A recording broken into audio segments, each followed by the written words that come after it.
Entonces, como les estaba comentando,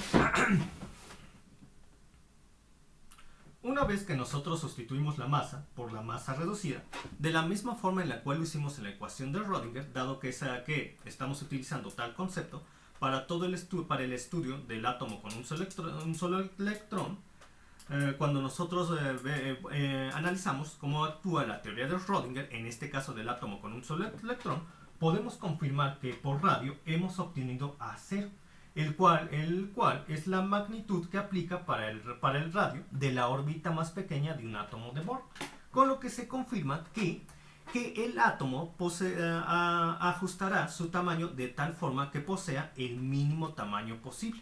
De esta forma, el átomo tendrá la mínima energía posible, y esto se debe a la tendencia general de todos los sistemas físicos a ser lo más estables que se pueda.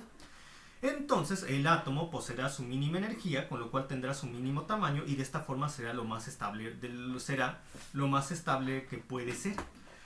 Por lo que el principio de incertidumbre o indeterminación de Heisenberg puede calcular el mínimo tamaño del átomo porque es capaz de calcular su energía mínima posible, siendo que esta energía se le conoce como la energía del punto cero del estado básico, cuya magnitud surge de su movimiento en el punto cero. Muy bien, entonces ya hemos analizado varios detalles de la teoría de Schrödinger, de la teoría de Schrödinger de la mecánica cuántica para el átomo con un solo electrón. Vamos a analizar el siguiente detalle. Por ejemplo, es importante hacer la aclaración que la mayoría de los puntos que hemos visto en las anteriores clases del átomo con un solo electrón lo hemos hecho con respecto a la variable R. Pero ¿qué pasaría con las otras eigenfunciones? Las eigenfunción que especifican la dependencia de la eigenfunción, que especifica a su vez su dependencia de la eigenfunción espacial de la función de honra con respecto a phi variable. Esa eigenfunción sabemos que es phi mayúscula, que depende del número cuántico m subíndice L, por eso se pone como del número cuántico m y L, por eso se ponen como subíndices, que depende de phi variable. Nosotros sabemos que esta eigenfunción que especifica la dependencia en la variable en la letra griega phi variable, de la eigenfunción que especifica la dependencia espacial de la función de onda de materia, es igual a E a la I del número cuántico por el número cuántico m subíndice L por phi variable. Nosotros sabemos que dicha función es igual a esta expresión. ¿Qué pasaría si yo quiero obtener la función densidad de probabilidad en función de phi variable? Ocurriría lo siguiente. Tendríamos entonces que dicha función densidad de probabilidad sería igual a la función phi variable complejo conjugada por la función phi mayúscula, complejo conjugada por la función phi mayúscula. Esta es normal. ¿Qué nos daría igual? Bueno, vamos a hacerlo. Sería, entonces, para obtener la función densidad de probabilidad que dependa de phi variable, vamos a multiplicar la función phi mayúscula complejo conjugado por la función phi mayúscula. Y nosotros sabemos que la función phi mayúscula es igual a esta expresión, por lo que la función phi mayúscula complejo conjugada sería igual al número natural e a la, en este caso pasaría de ser más a menos i por el número cuántico m subíndice L por phi variable por e a la i por el número cuántico m por phi variable, porque tenemos complejo conjugado, la función phi mayúscula complejo conjugado por la función phi mayúscula. Entonces esto nos daría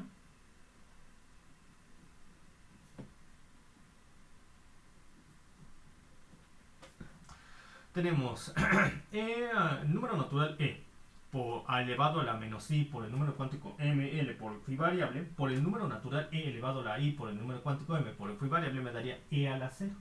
Y e a la 0 es 1.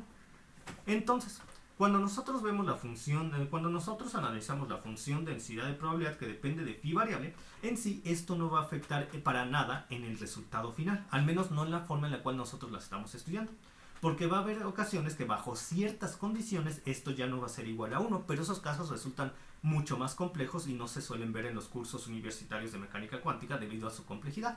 Entonces nosotros vamos a considerar aquellos casos en los cuales la función densidad de probabilidad que depende de phi variable es igual a 1, lo que no altera el resultado final, porque toda cantidad multiplicado por 1 es la misma cantidad. Ahora vamos a analizar cómo se comporta la función densidad de probabilidad en términos o en la dependencia con la variable t, para lo cual, para explicarlo de mejor forma, yo tendría el siguiente diagrama.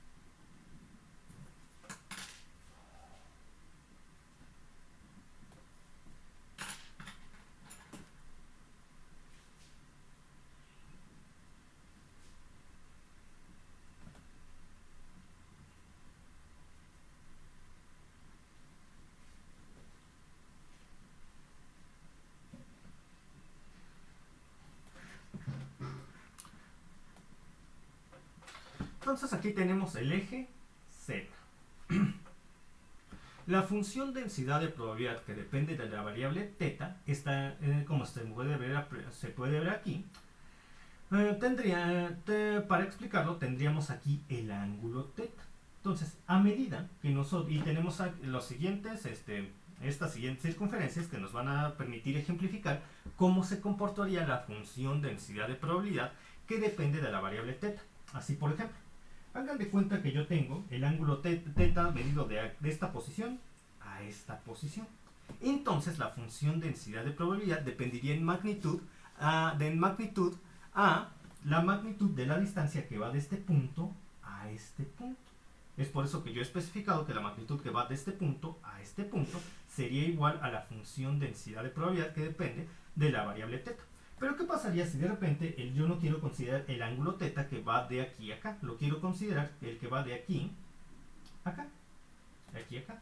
Entonces, ahora la función densidad de probabilidad va a depender de una magnitud que va de esta posición a esta posición. Es decir, ha disminuido.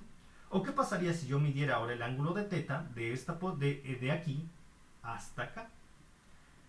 Es decir, del eje Z a un eje que es casi ortogonal o perpendicular con respecto al eje Z. Entonces el ángulo se va acercando más a 90 grados. De tal forma que ahora la función densidad de probabilidad dependería de una magnitud que se mide de aquí a acá, es decir, aún más grande. Con lo que a medida que el ángulo θ se acerca a 90 grados, es decir, que nos estamos acercando a un eje o plano que es ortogonal o perpendicular al eje Z, la magnitud de la función densidad de probabilidad va aumentando. Esto nos lleva a la conclusión de que el electrón aumenta o acentúa su presencia a medida que nos movemos en un plano que es ortogonal o perpendicular al eje Z, teniendo los siguientes diagramas. Ya no tengo espacio aquí. No, sí tengo.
Entonces, gracias a lo que acabo de mencionar anteriormente, tendríamos los siguientes diagramas. Cuando el electrón se encuentra sometido a un potencial que conserva una simetría esférica, en sí, su presencia no se va a ver acentuada hacia ningún eje o plano. Y tendríamos además esta combinación de números cuánticos. Pero a medida que nosotros aumentamos la magnitud de los números cuánticos L y M subíndice L, el electrón empezará a acentuar su presencia en torno a un plano o eje, que es perpendicular u ortogonal al eje Z, tal como se ve en los siguientes diagramas. ¿Okay? Entonces es una lástima que aquí nosotros no podamos apreciar cómo se comportaría de manera tridimensional porque tenemos un plano bidimensional en el cuaderno. Entonces hagan de cuenta, imaginen lo siguiente, hagan de cuenta que damos giro al eje Z. Y entonces estaríamos formando como a medida que tenemos estos diagramas, estaríamos formando como una donita, una dona. En esta región de la dona se puede apreciar cómo el electrón acentúa su presencia a medida que se mueva, acercándose y a medida que nos acercamos a un plano que es ortogonal o perpendicular a Z, el electrón estaría acentuando su presencia en dicha región. Y gracias a que mientras más aumente el valor de los números cuánticos M y L, el electrón va a acentuar o aumentar la presencia en dicha región. Y más o menos la región en la cual el electrón acentuaría su presencia se comportaría de acuerdo a los diagramas que ustedes pueden visualizar aquí. Les digo, se parece una donita. Parece una donita en la región en la cual el electrón acentuaría su presencia en las cercanías del plano ortogonal o perpendicular al eje Z. Muy bien. Entonces, cuando el electrón se encuentra sometido a la presencia de un potencial que mantiene una simetría esférica, realmente no existe algún eje o plano en la cual acentúe su presencia. Pero a medida que los números cuánticos L y M subíndice L aumentan en magnitud, es decir, pasan de 0 a tener 1, 2, 3, el electrón empezaría a acentuar su presencia en un plano u eje ortogonal o perpendicular al eje Z. Pero físicamente, ¿cómo acentuaría su presencia con respecto a un plano el electrón a medida que se mueve orbitando en torno al núcleo atómico? Eso pasa cuando empieza a existir la presencia ya sea de un campo eléctrico o un campo magnético.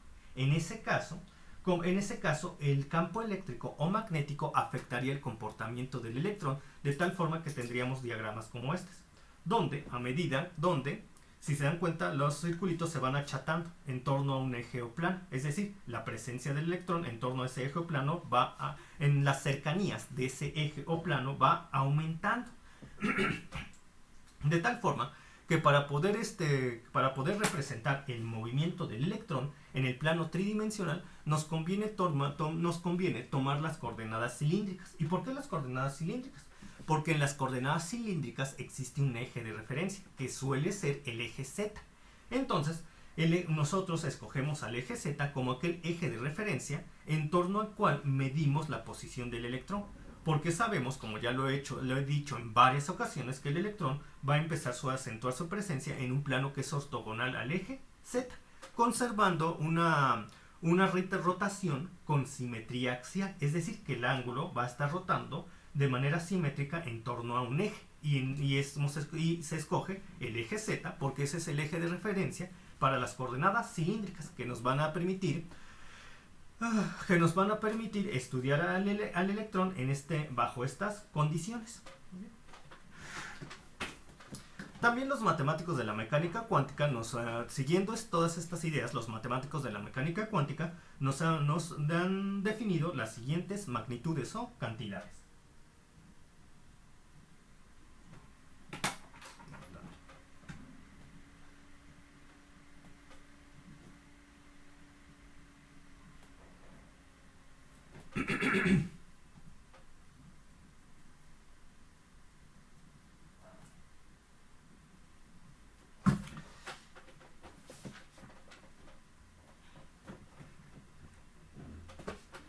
Tenemos ahora una nueva cantidad, en este caso L es la magnitud del impulso angular orbital. Y otra cosa, no confundan esta L con la L del número cuántico.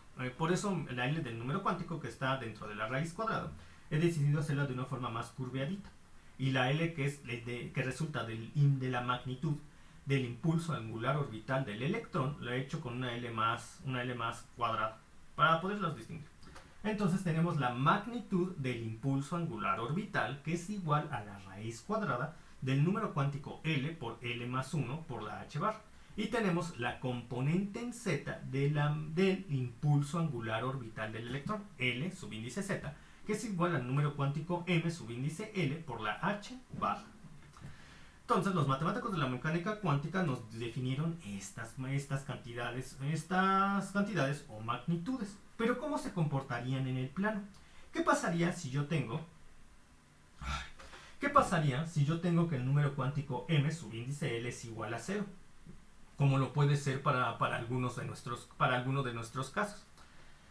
Sobre todo en el cual existe un potencial que se comporta de forma sobre todo cuando existe un potencial que tiene una simetría esférica. Entonces tendríamos que la magnitud en la que la componente en z del impulso angular orbital es igual a 0 si el número cuántico m subíndice L es igual a 0. Y en el plano, ¿cómo se comportaría esto? Se comportaría de la siguiente forma. Tenemos el eje z.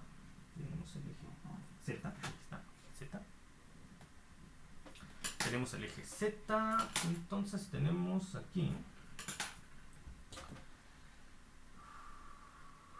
Tenemos que cuando el número cuántico m subíndice L es igual a 0, el vector impulso angular orbital se comportaría más o menos de esta forma. Es decir, el vector...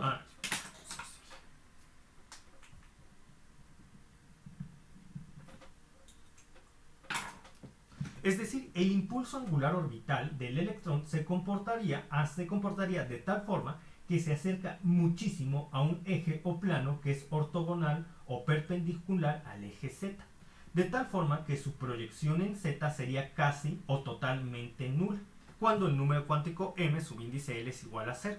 Y es por eso que la proyección en z sería igual a 0, porque el vector impulso angular orbital del electrón está proyectado en un eje o plano perpendicular a z.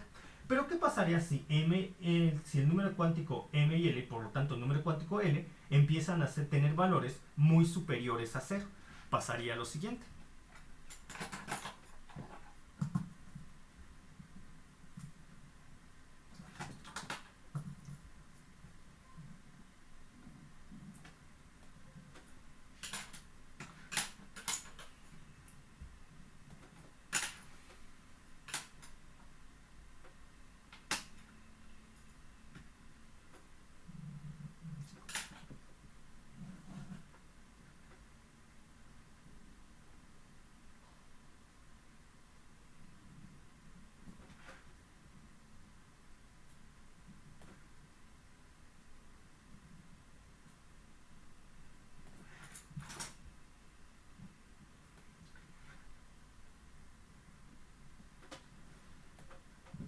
Bien, a medida que el número cuántico L y el número cuántico m subíndice L tienen valores enteros positivos muy superiores a 0, eso haría que el vector del impulso angular orbital del electrón se proyectara de tal forma que se acerca a una línea paralela con respecto al eje z, de tal manera que esto ya es diferente a 0. Por lo que el electrón el electrón en un plano que es perpendicular u ortogonal al eje z.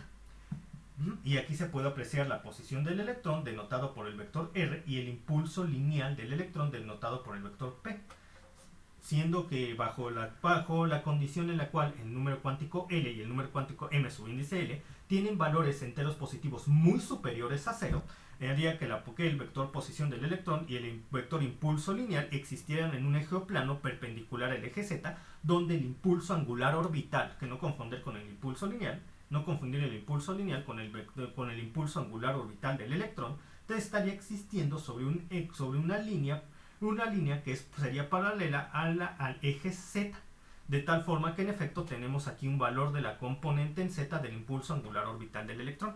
Mientras que para el caso en el cual el número cuántico m subíndice L es igual a 0, el electrón se estaría moviendo, en un plano del cual forma parte el eje Z, con lo cual el impulso angular orbital del electrón no tendría componentes en Z, porque resulta que el impulso angular orbital del electrón es ortogonal tanto a la posición del electrón R como al impulso lineal del electrón.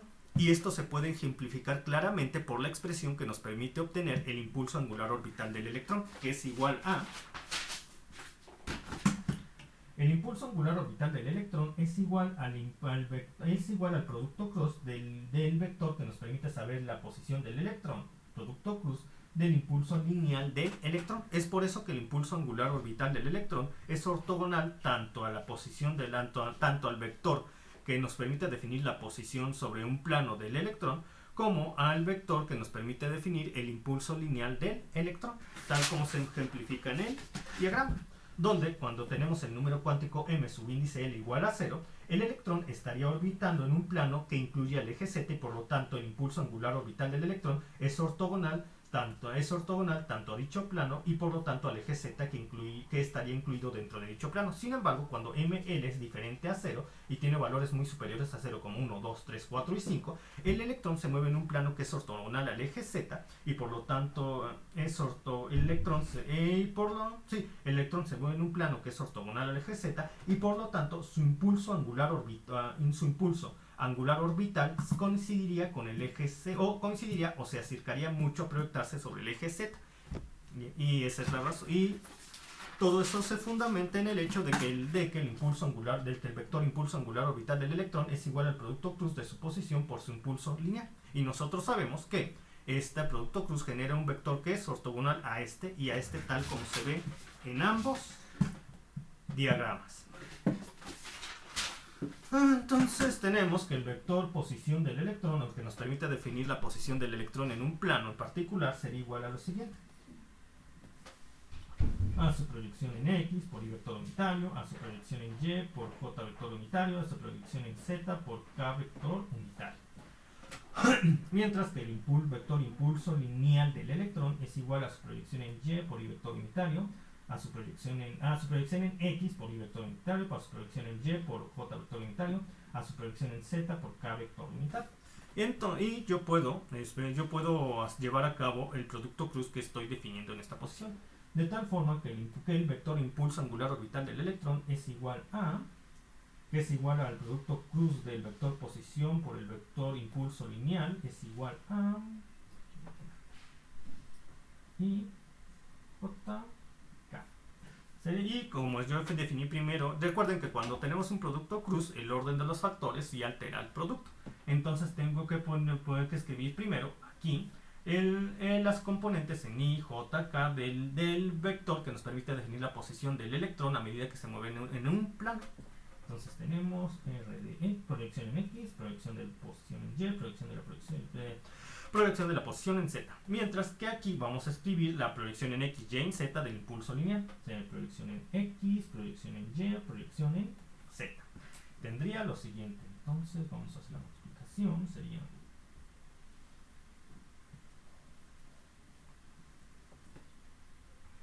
Ya lo había hecho de una manera. X, Y, Z.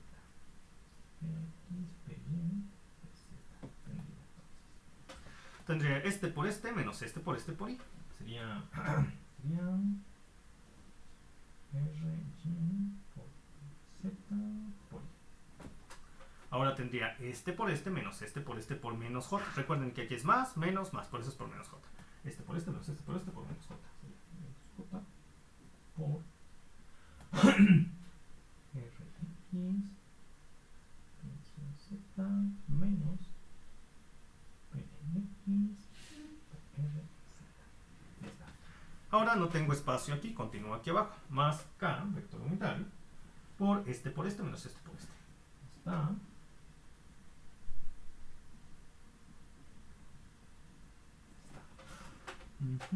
Y aquí me faltó el otro aquí me faltó por Y, Aquí me faltó porque nada más puse este por este, nada más del int, el vector unitario, nada más coloqué este por este. Me faltó la otra parte, lo voy a poner aquí abajo. Ya no tengo espacio aquí, lo pongo acá. Menos i, porque recuerden, es este por este menos este por este. Me faltó el de menos este por este por i. Voy a poner menos i por este por este. Sería rx por r por z. Ya está. Ahí está, todo. Checo si falta aquí hasta algún detalle. Entonces tenemos r por z menos j por este menos este sí más k de x menos la parte que me faltó menos i de r este caso es ry parece bien y z sí, todo está ya, todo está aquí. Y a su vez los matemáticos de la mecánica cuántica han definido que el operador, el vector del operador del impulso angular orbital es igual a lo siguiente.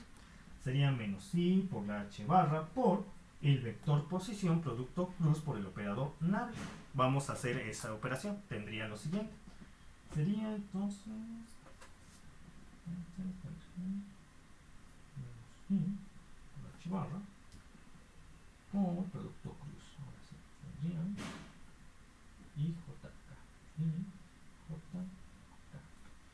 Entonces escribo primero el vector posición del electrón, que es su proyección en X, su proyección en Y, su proyección en Z. Luego iría el operador nabla, que es la derivada con respecto a X, la derivada parcial con respecto a X, la derivada parcial con respecto a Y, la derivada parcial con respecto a Z. Ahora sí voy a hacer la multiplicación, pero como aquí no hay espacio suficiente, la haré aquí abajo. Tendría lo siguiente.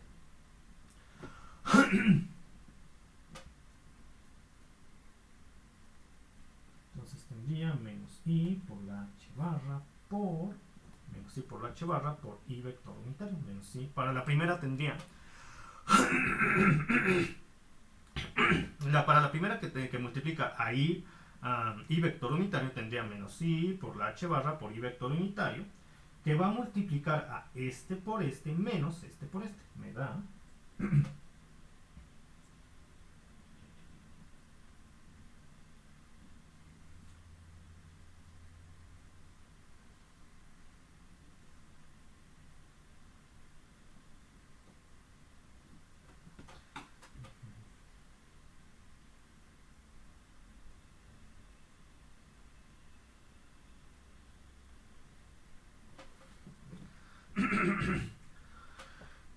posteriormente yo tendría menos i por h barra, posteriormente yo tendría menos i por la h barra que va a multiplicar a menos j, entonces ya tendría más i por la h barra por j vector unitario, que va a multiplicar a este por este menos este por este. Sería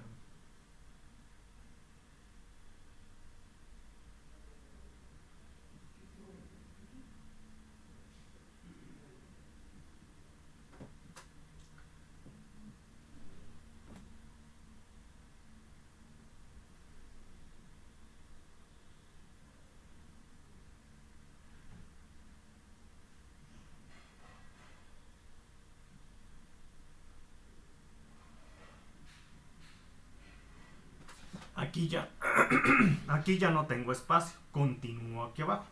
Y ahora tendría menos i por la h barra, menos i por la h barra, menos i por la h barra por k vector unitario, que va a multiplicar a este por este menos este por este, lo cual me da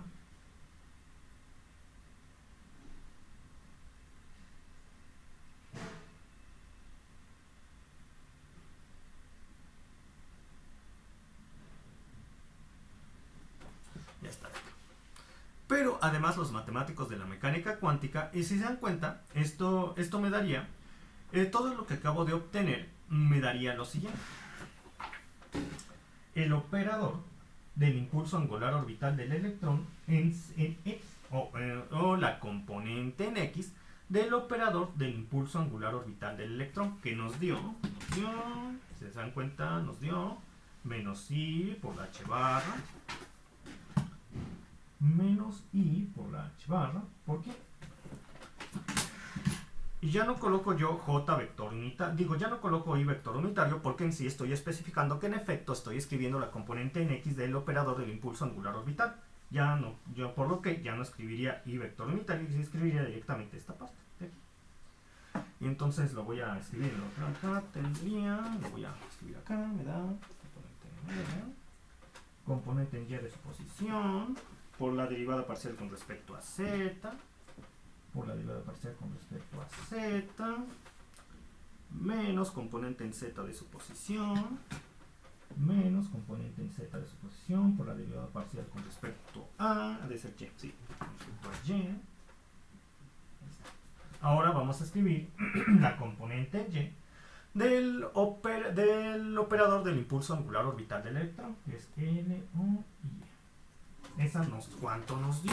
Bueno, esa nos dio y por la H barra, y ya no escribo el J vector unitario, porque en efecto estoy escribiendo la componente en Y del operador del impulso angular orbital del electrón. Entonces, I por H barra,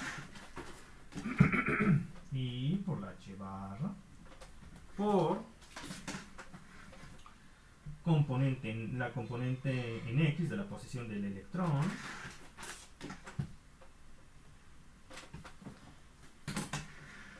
por la derivada parcial con respecto a Z,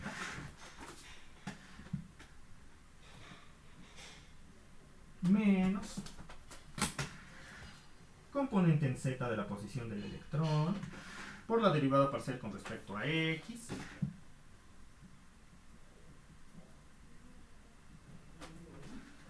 ahora tengo la componente en Z del operador del impulso angular orbital del electrón, pues menos I por la H barra.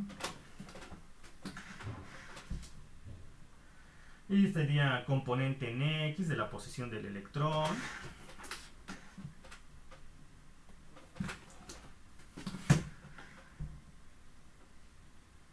por la derivada parcial con respecto a Y,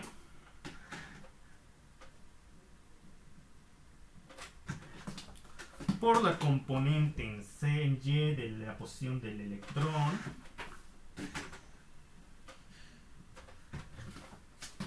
por la derivada parcial con respecto a X.